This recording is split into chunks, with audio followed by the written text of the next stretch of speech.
Hello everyone, welcome to my channel beauty tips. حضرت عثمان رضی تعالیٰ عنہ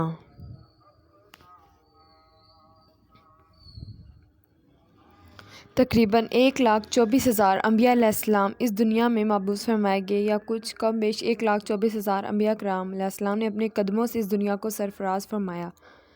وہ لوگ صاحب اولاد بھی ہوئے، لڑکے والے اور لڑکی والے بھی ہوئے، تو جن لوگوں کے ساتھ انبیاء کرام نے اپنی صاحبزادیوں کو منسوب فرمایا وہ یقیناً عزت و عظمت والے ہوئے۔ اس لیے اللہ تعالیٰ کے نبی کا داماد ہونا بہت بڑا مرتبہ ہے۔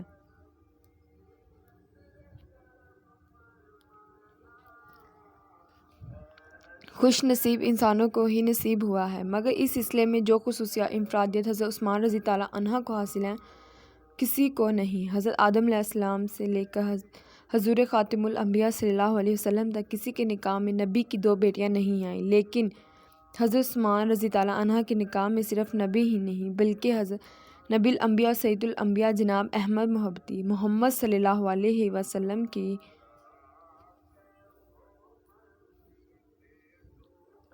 2 بیٹیاں یک دیگر نکاح میں آئی، اور صرف یہی نہیں بلکہ حضرت علی رضی تعالیٰ عنہ سے یہاں تک کہ روایت ہے، انہوں نے فرمایا میں نے رسول صلی اللہ علیہ وسلم کا یہ ارشاد سنا ہے۔